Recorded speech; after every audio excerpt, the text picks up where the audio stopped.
يا ماما، أنا مش جاية أقول لكم إنكم وحشين ولا جاية أشتكي منكم.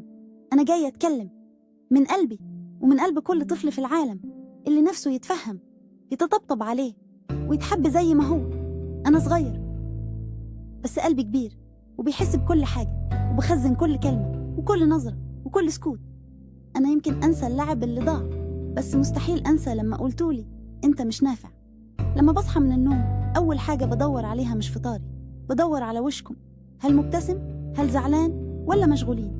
أنا مش فاهم يعني إيه ضغط، بس بحس بالتوتر لما أعمل حاجة غلط. أنا مش محتاج صريخ، أنا محتاج حد يسألني ليه عملت كده. أنا مش عايز تتجاهلوني، أنا عايزكم تحاولوا تفهموني حتى لو الكلام مش طالع صح من بقى. يا ماما، لما بتنشغلي عني أنا مش بزعل، بس ببقى تاي ومش عارف أطلب منك إيه. أنا لما أقعد لوحدي في أوضتي مش دايما بلعب، أوقات بعيط ومش عارف أقول ليه. ولما بابا يعصب أنا بخاف، مش منه بس بخاف من إني أكون السبب. حتى لو هو متضايق من حاجة تانية، أنا ساعات بصدق إن أنا الغلط. أنا محتاج أسمع أنا بحبك مش بس لما أنجح، أنا عايز أسمعها لما أغلط كمان. عايز أحس إن حبكم مش بيتغير، مش مربوط بسلوك ولا بدرجات ولا بتصرفات. أنا مش نسخة من أخويا ولا من ولاد خالته. أنا عندي طريقة مختلفة، عقل مختلف، واحتياجات مختلفة. لما تقارنوني بحد بتحطموا حاجة جوايا، وهي الثقة.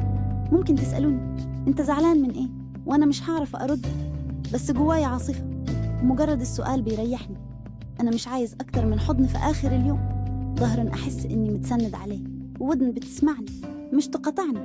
كل يوم بتعلم، مش من المدرسة بس، بتعلم منكم، من طريقتكم مع بعض، من صوتكم، من نظرتكم لبعض، ومن نظرتكم ليا. يا ريت تعاملوني بنفس الرحمة اللي بتعلموني بيها. يا ريت لما تحسوا إني بعيد تقربولي مش تبعدوني أكتر. أنا مش مشروع، أنا مش استثمار، أنا مش صفحة في كتابكم، أنا قصة لوحدي، وكل لحظة فيها بتتكتب بإيديكم. لما تقولولي أنا فخور بيك أنا بحس إني أقدر أطير. ولما تقولولي أنا جنبك حتى وأنا خايف بخوض العالم. أنا عايزة أتكلم أكتر. كل أسبوع هاجي هنا في كلام عيال للكبار، واحكي لكم عن اللي جوانا، عن اللي مش بنعرف نحكيه، عن اللي بيأثر فينا وإحنا ساكتين. في حلقات جاية هنتكلم عن الضرب، عن الخوف، عن المدرسة، عن اللعب، عن إزاي نحب وإزاي نتربى بالحب.